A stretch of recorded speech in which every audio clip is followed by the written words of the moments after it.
Hello, everyone. Welcome back to another Random Chatter Reviews show. So we talk about the things we've been watching for the last week or so. In Eric's case, 2 weeks, because he was not available last week to talk with us. But yeah, so we'll talk about stuff that we've liked, stuff we didn't like, and what you should be watching. Let's get right into it. So, Eric, since you've got the plethora of stuff, because it was 2 weeks, what's your recommendation, and what have you been watching, good and bad? You know, now that you say it that way, and I'm looking at my list, I kind of feel like I didn't really do much for the last 2 weeks. Oh, wow. I need to get a life. Okay, so one of the things I started watching was Marvel 616.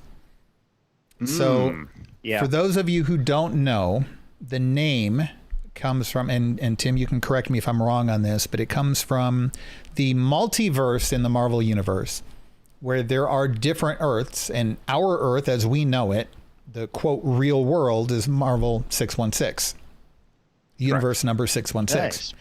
I did not know yes, that. Nice. That is where that comes from. It was also the number of the ambulance that I first worked on. And that's why they called it Marvel 616. Just oddly enough, That's cool. Interesting. Yeah. Okay. So what this is on Disney Plus, and it is a documentary series about different things with Marvel, primarily Marvel Comics, but also things beyond that. And the 2 episodes I watched, now my mind is going blank. One was about women working in the comic book industry. And that was absolutely fascinating and very interesting. And then what was the first episode? Japanese That's Spider-Man. right, Japanese Spider-Man. Thank you. Which I think a lot of us have known now that there was one, but it was interesting to find how different it was from the Americanized Spider-Man and kind of some of the background about how they brought it to Japan, why they did what they did. It wasn't a Peter Parker character. It was a completely different character. Yeah. Basically, the fact that it was like the precursor to Power Rangers. Right. Like, truly, it literally was the precursor to Power Rangers. Yeah. With, robots and the fighting style. And, It, well, and it had some influence on the transforming robot trend that came out of Japan afterwards, which then led into Transformers and sadly GoBots. Yeah, GoBots was Star Wars holiday special of toys from the 80s. The crystal skull that one of 80s toys. Trying to capitalize on what the original one did, but they don't do it quite as well. No, the GoBots were horrible. So, Fetmatic in the chat room said he's seen 3 episodes. So I think in the next episode, the description said something about artists taking inspiration from Spanish artists and things like that as influence in Marvel Comics. But they break it down throughout the series and talk about different influences and different things going on behind the scenes with Marvel as an industry that a lot of people have no awareness of. And there's also an episode in there about cosplay as well. Kind of looking forward to that one. But so that was really good. I've only watched one of those. I watched the one on toy photography. Oh, really? Okay. Kind of near and dear to my heart, but yeah, good stuff. Okay. Yeah, and I watched a few of them. I'd watched. How far did you get? One I jumped around. Okay. So I watched the first 2. I watched Japanese Spider-Man and Higher, Further, Faster, which was the one on women talent in comics. I watched Suit Up, which was the cosplay one, and that was very good. Okay. Let's see. And then I also watched The Marvel Method, which kind of lays out what's apparently a now no longer standard of practice of how comics are written over at Marvel. Mm-hmm. And they compare it to, what gets done now. But it was a nice process for this, which is basically a documentary to kind of take you through that flow. And here's what your senior editor does, and your assistant editor, and your writer, and then your penciler, and the letterer and the color and all that kind of stuff. So it takes you through all of that, and then of course, you know, back around to the editing, and takes you through the whole process of creating actually something brand new. It was great. It was really fascinating. I've thoroughly enjoyed the episodes of this that I've watched. Thoroughly. Good. Highly recommend. Hey, Lou, this is a good time for me to point out that after I got everything set up, I did not actually start the audio recording. So I sure hope you did. I did. So that's okay, ladies and gentlemen. We have we also have the YouTube video that I can strip audio from. So we have backups upon backups upon backups. So there's a little random chatter 616 for you. There you go. Yeah. Yeah. Say that for behind the curtain. Right. To give the gold away. Yeah. Right. But yeah, Marvel 616 so far has been really good. And I love having a show like this, a series where you get to learn more about what goes on behind the scenes. Like my son is convinced that he wants to be a comic book creator and filmmaker and YouTuber and video game designer / developer / distributor / etc. Like he wants all of the things. And I've been trying to explain to him, no, you don't just make movies. I mean, you can make a movie with your iPhone or something, and independent people, you know, wear a lot of hats. But I think video game design's probably the better example. Like he wants to make the next Fortnite or something, for example. Well, no, you have programmers and coders. You have 3D artists. You have play testers. You have people who handle the finances. You have people who handle the network load balancing. You have marketing people. It's not just one person who cranks this out in a week. You have 150 people who crank it out over 2 years. And then it may fail. Right. Like there's so much that goes on behind the industries that we take for granted. In comic books, a lot of people think, oh, you have a writer and you have an artist. Well, no, you have a penciler, you have an inker, you have a colorist, you have, and that's just for the actual art. But then you've also got the writer, you've got the editor, you've got the editor in chief, you've got all these different roles. And again, that's just one episode of Marvel 616. The one on women, I was only familiar with one of those women. Louise Simonson? Who's been around for ages. I think so, yes. And I knew a little bit about the person upon whom the current iteration of Miss Marvel is based, but not a lot. And the Japanese Spider-Man I knew nothing about. I'm sure I'm going to learn stuff through the cosplay. I've had a little bit more exposure to cosplay, and I've watched a couple of other documentaries. So that one's probably not quite as it's going to be as groundbreaking for me personally, but I think for a lot of people, that's something they don't know a whole lot about. And I love stuff like that. So I would highly recommend this. If you have Disney Plus, you definitely should watch it. Mm-hmm. I caught a couple of episodes. No, I only caught the first episode of the new Animaniacs. Well, how was that? It was good. It was better than I expected, and I don't think it's going to survive. I think that it caters too much to us. And not enough to like my son. A lot of the jokes are going to kind of go over his head. The quote zaniness that captures the kids.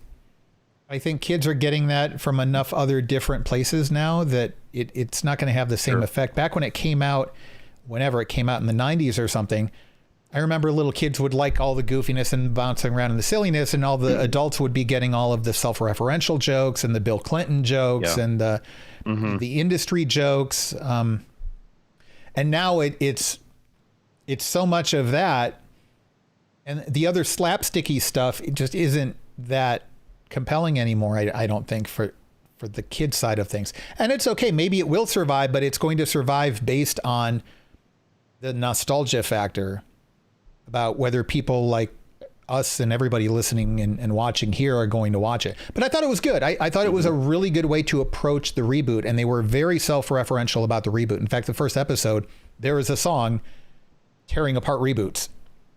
And we're very specific about the individual reboots that they're tearing apart. Nice. It's good. I think, again, I've just seen the first episode, but it's worth checking out.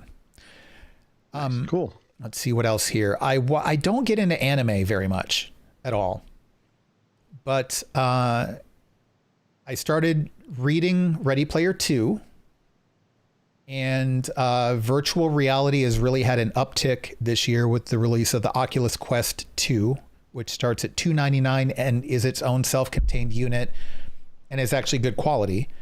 And so there's an anime series called Sword Art Online. I think I've mentioned it before. It's kind of an MMO that you play through a virtual reality headset. And it's like the Oasis with Ready Player One in the sense that the same company who made the software made the hardware units at first. But everybody who logs in on day one when this thing goes live, there's a thing in their headset that if they remove their headset, they die. And if they die in the game, they die in real life until someone gets all the way through the game and completes the last level. And that's basically season 1 of this series. And I thought, for what I know about anime, it was really good. And I had it recommended to me by a lot of people. So I watched that in the second season. The third season just came out on Netflix about a month ago. And so I'm watching that now. And it's pretty good. And then also, a lot of people have been telling me that I need to watch stuff by Studio Ghibli. And I don't think Carrie's here in the chat room, but I know if she were, she'd be like, oh, yeah, you need to watch this and stuff, because I know she's a big fan of it. And it's on HBO Max now. So I watched Howl's Moving Castle, which probably means nothing to the two of you. Didn't to me either. Nope. It's good. I understand why the Studio Ghibli stuff is so popular. It's very well done. It's got like A-list voice actors in it. Like Hollywood A-listers. I forget off the top of my head who's in it, but if I pulled up the credits, like you would immediately know. And these are all people you're familiar with and love already. But it was really good. And it's got a very different, it's not like regular anime. The creative side of things goes off in a totally different direction. Creatively, it's not the fantasy Tolkien stuff. It's not the Star Warsy light swords and blasters stuff, and it's not the Japanese-ish anime stuff. It's very unique, but it was really good. I watched the Fresh Prince of Bel-Air reunion. Okay. I've read a lot of things about it. I've heard it was actually pretty decent for those who like the series, and I did originally, but I don't know that I'll watch it. It was good. I'm not sure. It was... I thought it was really interesting, and I think it touched on a lot of things that the series did that was groundbreaking for its time. And it really was a phenomenal series. It's also available on HBO Max, I think. But it was good. It was like an hour and a half long. It wasn't a reunion special like the Saved by the Bell reunion. Like, it's not another episode. It was like a round table of the actors coming together and talking about their experiences and stuff. And it was really good. That's most of what I've been watching. I've been catching up on Star Trek Discovery, obviously The Mandalorian, still catching up on Jack Ryan. I'm in season 2 now. I'm glad to hear they're getting season 3. I finished. Yeah, me too. Yeah, I'm liking it so far. I finished Thrawn Ascendancy, finally. I started listening to a Kevin Smith audiobook that I guess technically I can't say the title of here because it's a family-friendly show. It's called Tough Shoot. I guess I can and say Tough Crap. Yeah, there you go. There you go. Yep. And then, of course, like I said, I started Ready Player 2. I'm not that far into it yet because I mainly listen to in the car, but I'm liking it so far. And then I've been playing some video games again recently. Just kind of has, distraction through the holidays to kind of, escapism and all that. And I started playing No Man's Sky again. Okay. I played it when it came out, and it was really controversial because everybody thought it was going to be multiplayer, and it wasn't. That didn't bother me that much. But they've made a lot of changes. They've released a lot of DLC content, which has all been free. Have they? Huh? Really? Okay. I said, have they? I haven't picked it up in a while. They've made a lot of changes. So there's base building now. You can have a flagship. You can have different freighters that you can send out on little side missions and stuff, and it is multiplayer. It's not like MMO multiplayer, but there's like a hub, a nexus you can go to and then interact with other players there, and you can go on joint missions. Or if you have friends, you can start a game with friends. Okay. Yeah. So it's an interesting take on multiplayer. When it first came out, if you ran somebody randomly, fine, but otherwise you would never run into anybody. Yeah. No, now you can actually, if you have friends who play, you can team up with them, which I haven't done that part of it yet because I don't know anybody who plays anymore. But yeah, you can set up group games. I think it's up to 4 people. But then you can also, like I found this little hub. I'm still early on in the game because I restarted. And there were all these other players at this station. And I could have gone up and approached any of them. I guess you can go like do missions and stuff.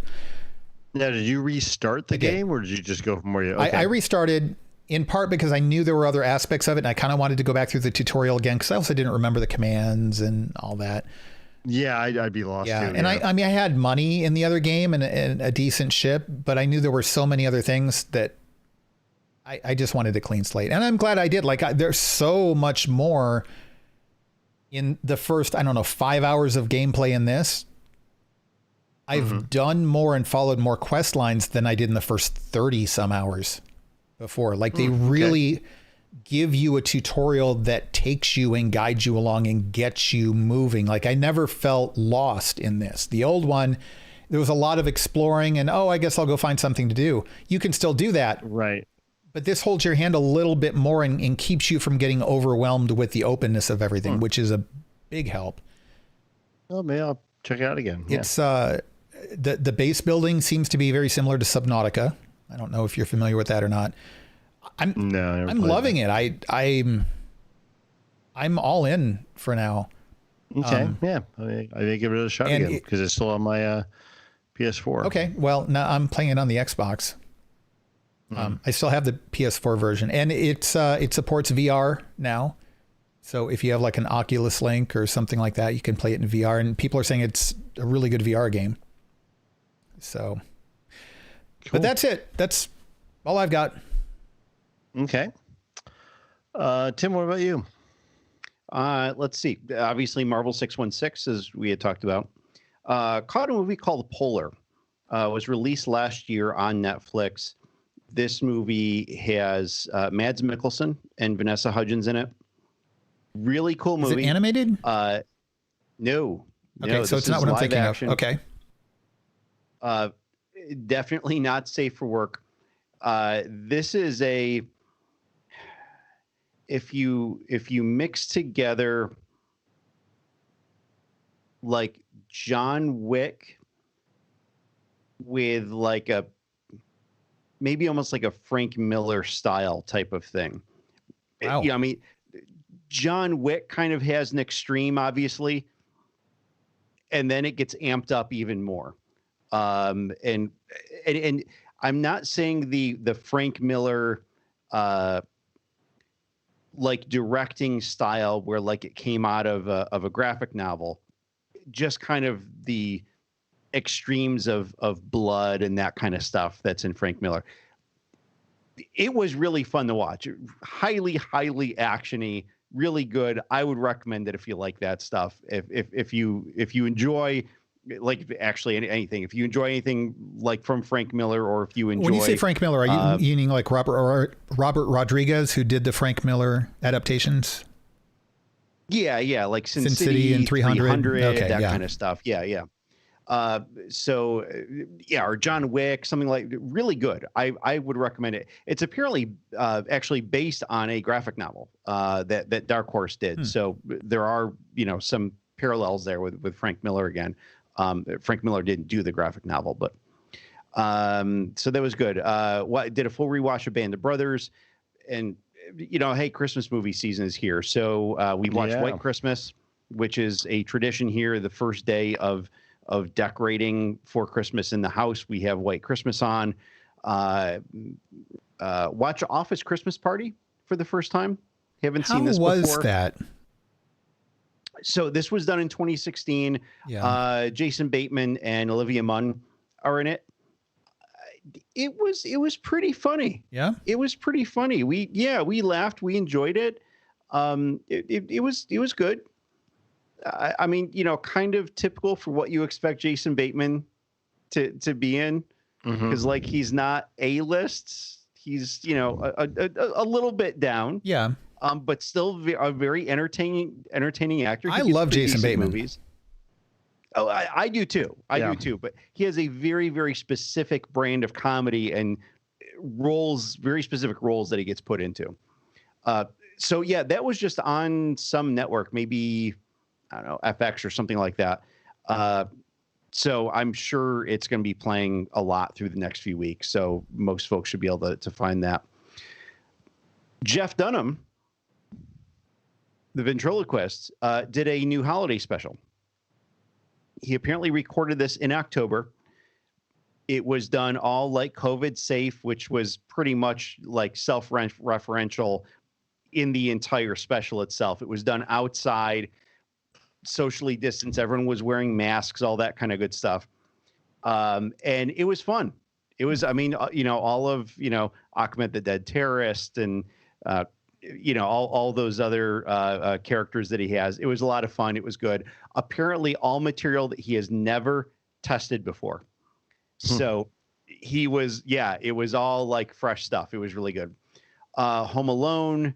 And then on, non-holiday stuff, Captain Phillips, which is a great movie.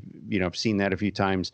And then have been listening to the audiobook of Ready Player 2, highly enjoying it. I'm several chapters in and intrigued with where they're going to go with this. Just out of curiosity, Tim, what chapter are you on? Do you know offhand? Maybe 4. Oh, okay. You're both ahead of me then. So I got the 10 tonight on the way home from work. Okay. And it goes in I didn't know anything about this beforehand. I knew kind of where we were. No, I'm not going to, but it went a completely different direction than I thought. Oh, really? So wherever it's leading you in the first few chapters, not where it's going. Interesting. It's a pretty good. I'm like, oh, okay, because I got to like chapter. I got to chapter like 6 or 7. I'm going, it's like, yeah, it's okay, but not what the first one was, and I'm kind of like, I'm a little bored of this. But we hit the point now where I'm like, oh, okay, I'm all in. I'm all in again. I'm ready for the rest of the book now. So. Yeah, I'm excited about that. Okay. Well, that's optimistic. I mean, I'm enjoying it so far. And of course, Will Wheaton doing the narration again is phenomenal. That's huge. Yeah. Tim, Polar, you said that's on Netflix. Is that right? Yes. Okay. I'm going to hop on there now and add it before I forget. Very good. Lou, how about you?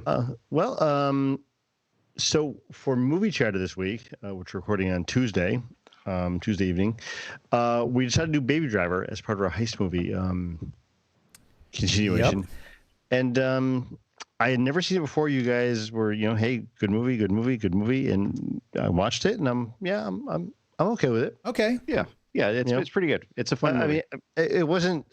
I get some questions I can't wait to talk about with you guys on with you and Robin on Tuesday, because I think I get the movie entirely, but part of me is like, okay, it was fun, but I mean, it's not the be all end all of good movies, but it was fun. It was better than I expected it to be. The car scenes were amazing. I mean, yeah, they really were. The way they can turn that car around was pretty cool. And the use of music, like the beats phenomenal. In the movie in time with the bullets being shot, with how he drove and how they drove. And, yeah.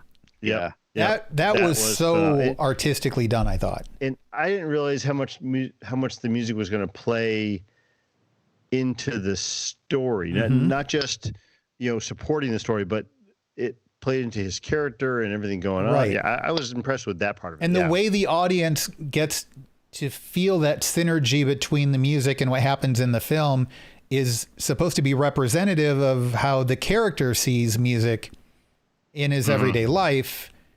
Exactly. And So I'm looking forward to having that discussion. That'd be a fun show. Otherwise, Eric, like you, I'm rewatching Discovery. I am still in season 1, but I'm rewatching that. Getting a lot more out of it the second time around. I think I didn't give it quite the fair chance the first time through. Yeah, and so, it's a show that changes so much from season to season that even if you don't like one of the seasons, just keep even going. In season 1, they had that long break after the first 8 episodes, and it was like a whole different show. When they came back, I'm like, oh yeah, I forgot about this. So yeah, I'm enjoying that better the second time through. I didn't care for that first story arc that much with the Klingons and all that.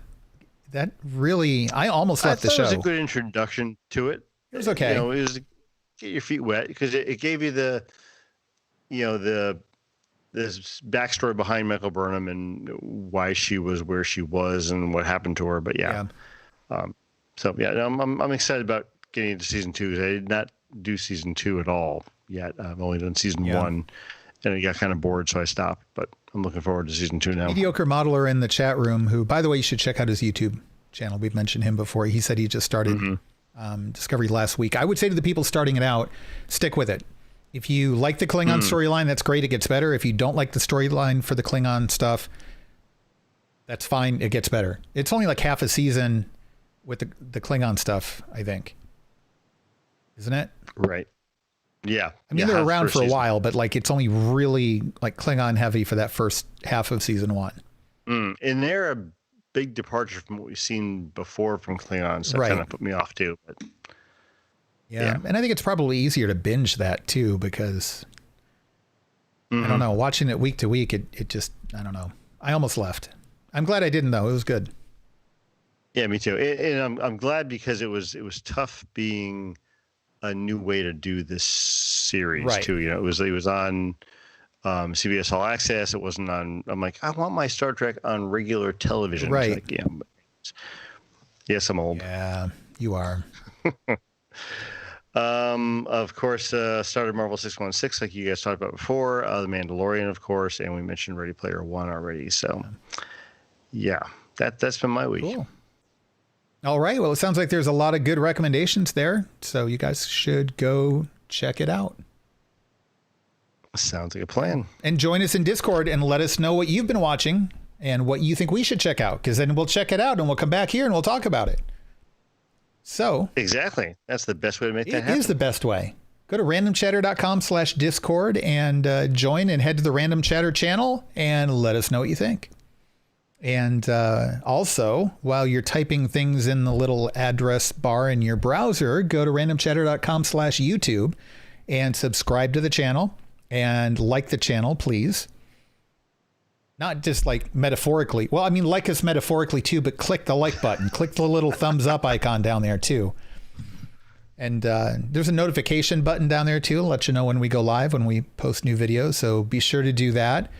And that's it. We're going to head into the news episode. So stick around for that. And otherwise, we'll see you again soon.